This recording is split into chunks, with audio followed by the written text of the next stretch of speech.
Hello everyone, good morning. This is Mahesh Shah from Surat. Welcome to my YouTube channel. This video is for Standard 7 GSCB Board Semester 2 Chapter 1 Medieval Gujarat Part 2. So friends, in last video we discussed about Solanki dynasty. In that we talk about Mulraj Solanki, Bhimdev Solanki, Siddharaj Jaisi, etc.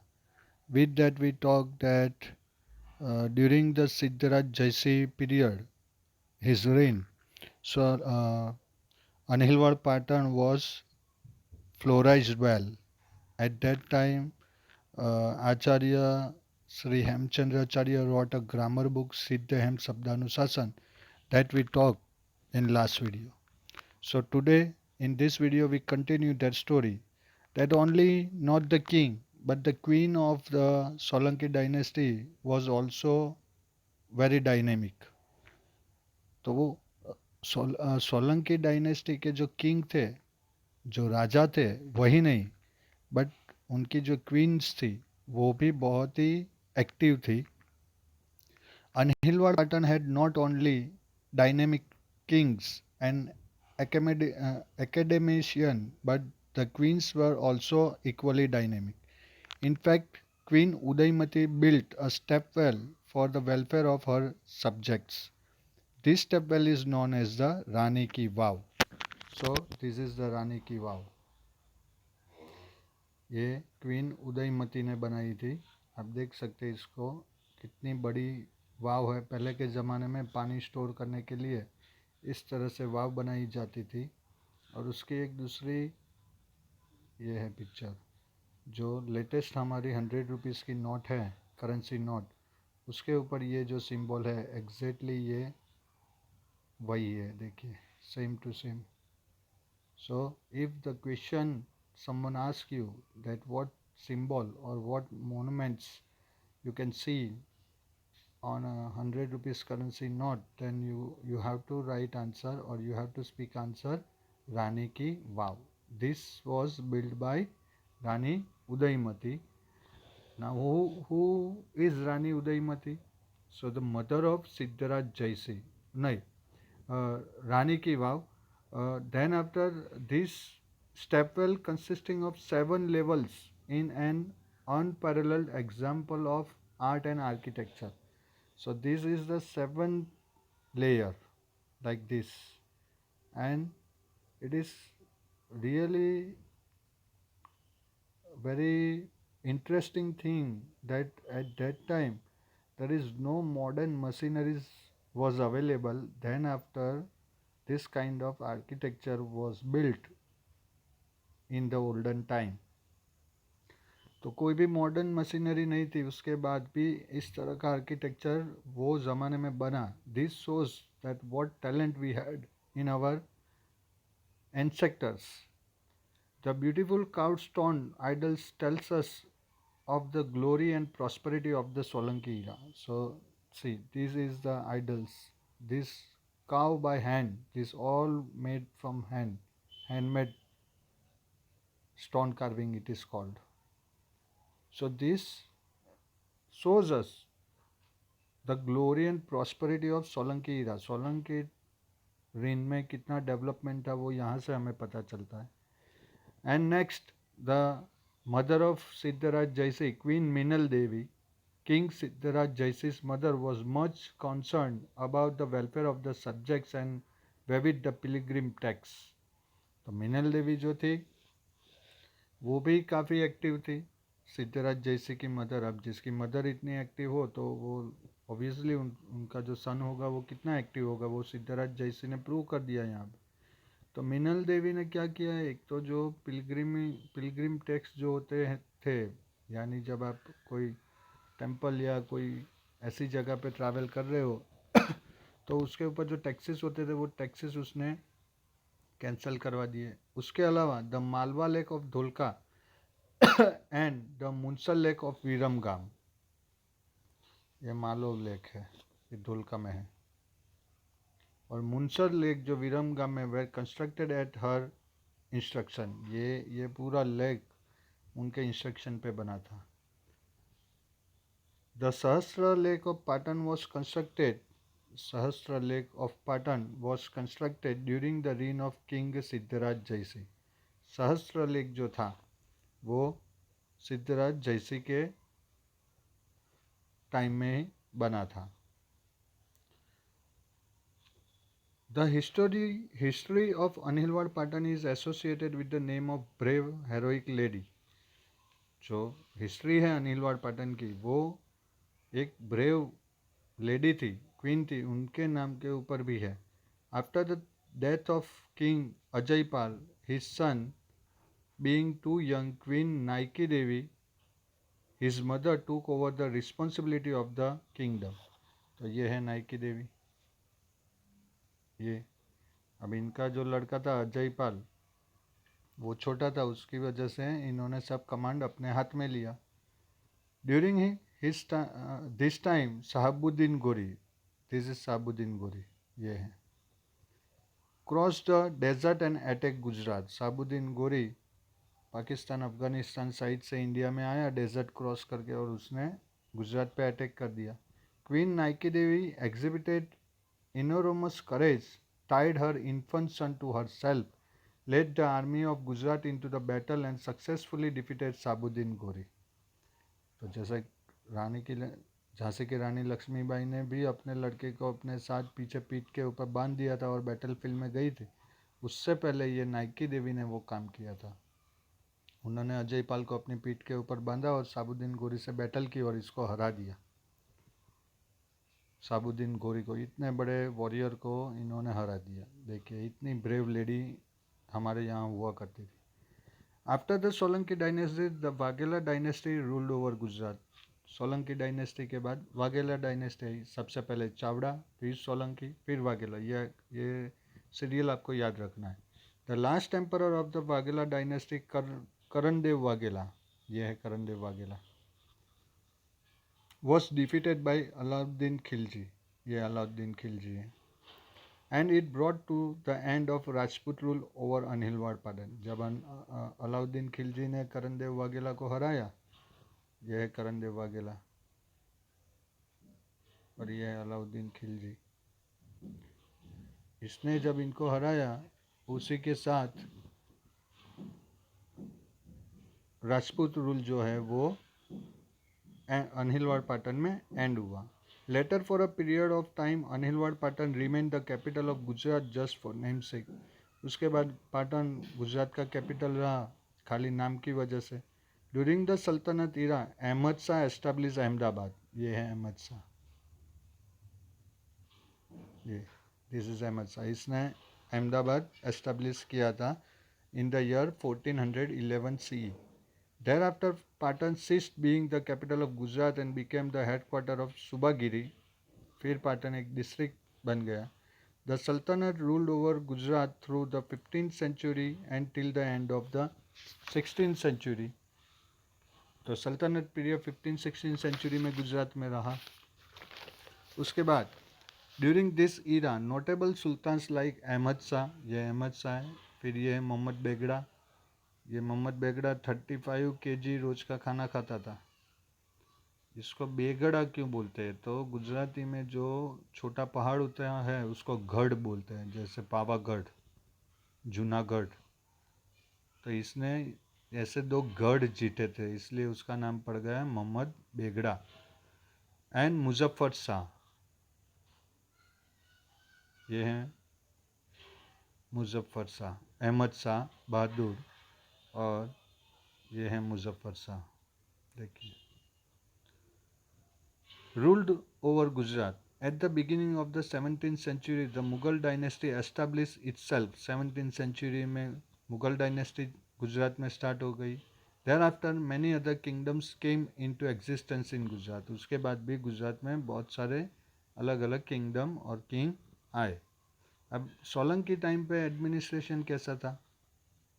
During the Solanki era the king was the most powerful of all. King सबसे powerful होता था. The various departments of the kingdom were handled by different minister. वो time पे अलग अलग minister को appoint करते थे. The most important minister was known as the Mahamatya. who looked after the finance department, Shrikaran. तो जो फाइनेंस मिनिस्टर होता था वो सबसे पावरफुल होता था और उसको महामात्य बोलते थे। The most important department of administration was known as the mandal. जो डिपार्टमेंट होते थे, जैसे हमारा एजुकेशन डिपार्टमेंट है, हेल्थ डिपार्टमेंट है, वैसे वो टाइम पे जो डिपार्टमेंट होते थे वो डिपार्टमेंट में सबसे इम्पोर्टेंट डिपार्टमेंट को बोलते थे मंडल। The capital of this kingdom was located on the bank of the river Saraswati. तो इसके जो कैपिटल होते थे वो सरस्वती रिवर के पास था, इसलिए इसका नाम पड़ा Saraswati Mandal. The sub section of the mandal was known as pathak. उसका जो छोटा सेक्शन होता है, पार्ट होता है, उसको पाठक बोलते थे। There were several such pathaks which included many villages within their folds. छोटे डिस्ट्रिक्ट जैसे हम बोलते हैं वैसे। कुछ मंडल के नाम यहाँ पे हैं, जैसे mandal such as Kutch Mandal, Saurashtra Mandal, Khetak Mandal, Lat Mandal, Marpat Mandal were present during this time. आज की डेट में भी ये सब स्पेस है। सौराष्ट्र आप जानते ही हो, कच्छ आप जानते ही हो, वैसे खेतक, लाट और मंडप करके भी प्लेस है जो पहले के ज़माने में मंडल के नाम से जानी जाती थी। अब ये ड्यूरेशन आर्किटेक्चर और कल्चर कैसा था, तो बहुत ही इंटरेस्टिंग है। Many people followed Shivism in Gujarat during the Solanki era. Solanki time पे सब सिविज़म ज़्यादा फॉलो करते थे। At this time Somnath was the prime centre of Shivism. ये है सोमनाथ, ये अरेबियन ओशियन है पूरा यहाँ पीछे, और ये सोमनाथ है, उसकी वॉल को टच होता है यहाँ पे। कुछ लोग कृष्ण भगवान में भी मानते थे। While Dwarka was the famous pilgrim centre for the Vaishnavs. Vaishnavs जो थे ये है द्वारका। अभी बीच में साइक्लोन आने वाला था या कोरोना वाला पीरियड था, तब ये जो ध्वजा है इसकी ये टूट गई थी। तो ब्लाइंड फेथ हमारे यहाँ बहुत है, सब लोग बोल रहे थे अपशुकन है। इसको जगत मंदिर भी बोला जाता है, कृष्ण भगवान का मंदिर है। The influence of Buddhism reduce during the medieval age. Medieval age में बुद्धिज़्म थोड़ा कम हो गया था। वाइल जैनिज़्म गैदर्ड मोमेंटम, और जैनिज़्म बढ़ा था। As a result many magnificent Jain temples were built. बहुत सारे जैन टेम्पल्स बने। This period also saw the progress of architecture, sculpture and painting. The architecture of this time exhibited the Rajasthani style of temple carving. Solanki era के time पे जो construction होता था वो Rajasthani style में होता था। The sun temple of Modhera, ये है मोढेरा का सन टेम्पल। अभी लास्ट मॉनसून में मिस्टर मोदी यहाँ विजिट करके आए थे। विमलवासी टेम्पल ऑफ आबू, ये है विमलवासी टेम्पल आबू का, देखिए पूरा विमलवासी टेम्पल आबू में है। वह constructed in the 11th century. 11th century में ये बना है सब। और ये है रुद्र महालय। ये while the Rudra Mahalaya temple, the reconstructed Somnath temple were built in 12th century. 12th century में ये बना और सोमनाथ टेम्पल को रिकंस्ट्रक्ट किया गया, क्योंकि वो टाइम पे सल्तनत ईरा में सब यहाँ लूट करने बहुत आते थे। गोल्ड बहुत था सोमनाथ टेम्पल में, इसके लिए। The 13th century so the construction of Delwara Dera, mount Abu में है, बहुत फेमस है। ये है पूरा पूरा मार्बल से बना हुआ है। Which attain a prominent place in the architecture splendour of India. India की प्रॉस्पेरिटी का एक बेस्ट एग्जाम्पल ये है। Along with the temple architecture of Gujarat, other architectural works such as lakes, forts, gateways, arcs of temples were also included.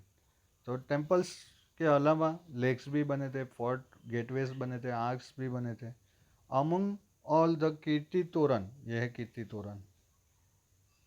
देखिए पूरा कोई machine use नहीं किया है, फिर भी इतने साल पुराना है, करीबन 800 साल पुराना है, 700 साल पुराना है, फिर भी अभी के ऐसा का ऐसा है।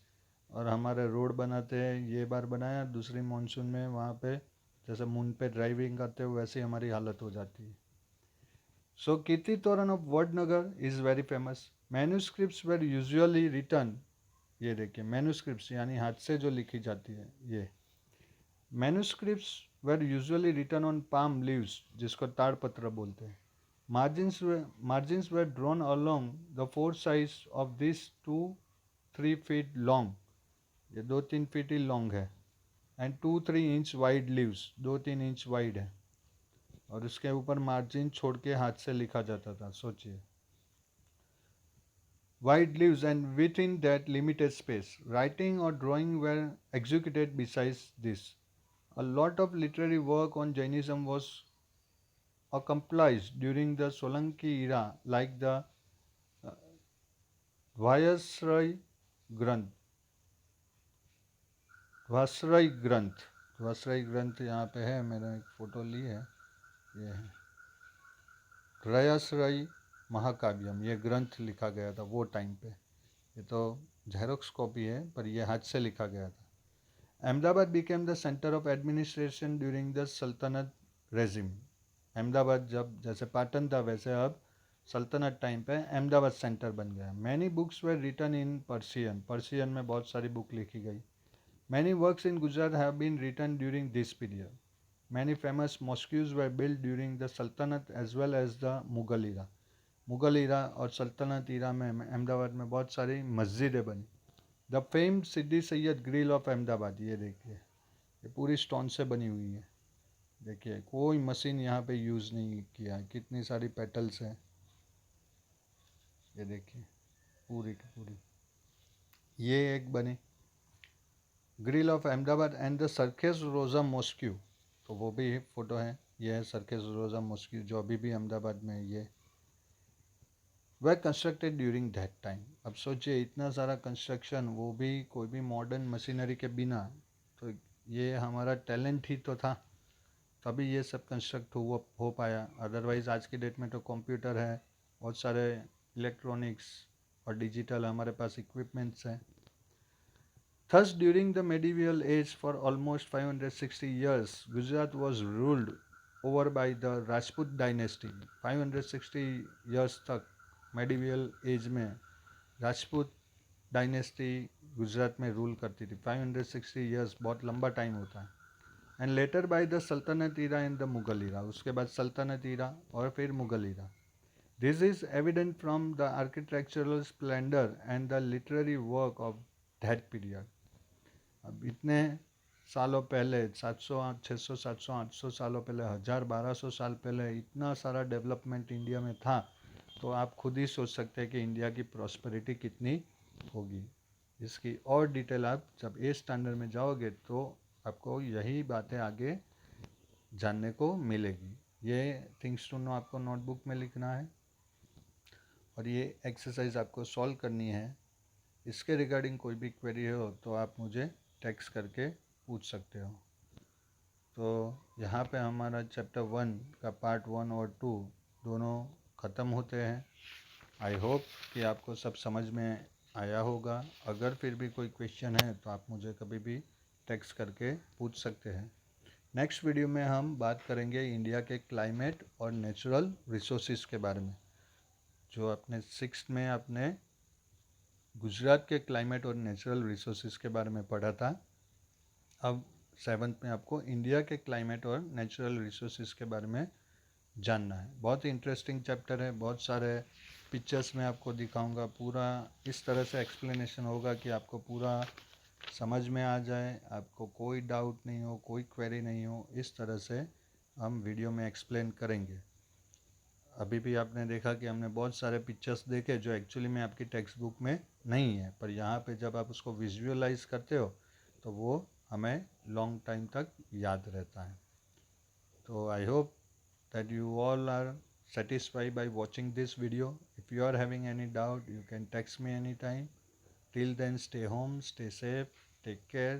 God bless you. Complete your homework on time and watch video 3 times more so you can remember all the details very well. Thank you very much. Have a good day.